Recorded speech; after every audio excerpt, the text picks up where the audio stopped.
joining me on the line now, Director and Property Advisor with Property Mavens, Miriam Good afternoon. Hi Tom, how are you? Good, thanks. Now, do you think real estate agents at the moment are guilty of underquoting again?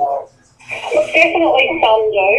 There are also those that don't, but unfortunately the ones that do underquote make it incredibly difficult for the ones that are trying to do the right thing and who are trying to follow the law and the guidelines.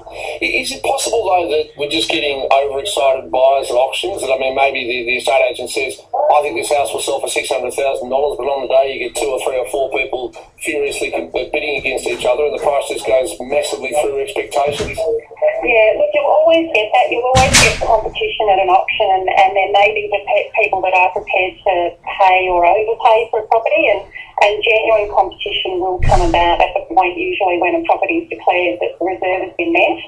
However, where the issue is when an agent is advertising a property far below what the actual inherent value of the property is and what they know that the vendor will accept, and that's what underquoting is. So what they're doing is they're driving people to consider or think they've got a chance of buying a property where in reality they know that they can't possibly afford to. They allow them to spend money on building and pest inspections. They allow them to engage lawyers for the contract, all the while knowing that the price is actually going to go for a lot more and the reserve is going to be a lot higher. And unfortunately what it does, it wastes people's time, money and energy, and it's a deceptive practice. Okay, but let's just say that's true. I mean, what do the estate agents get out of it? I mean, these people can't afford to buy the place, and it's not the estate agents who are providing the inspection services, so what do they get out of it? Well, they get more people coming through the door. So if you've got 2 agents with 2 properties that are similar, one of them's quoting it at the right price and the other one's underquoting, the person who's underquoting is going to get a lot more traffic through. What that's going to do is look good to the vendor.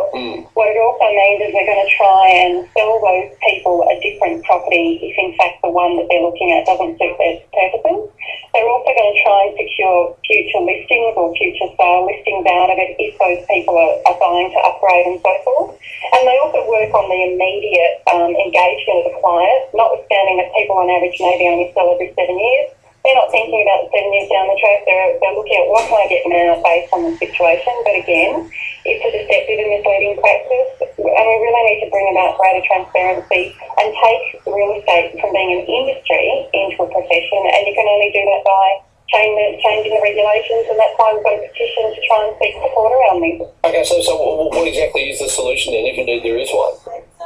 Well, we're proposing that the government amend current regulations to require vendors to have to declare their reserve, and also to require estate agents to publish their vendors' reserve, and that's going to be both printed and electronic. But my understanding though, Miriam, is that the vendors can change their reserve legally at any time. At one moment they can say it's this amount, and then 5 minutes later they can change their mind.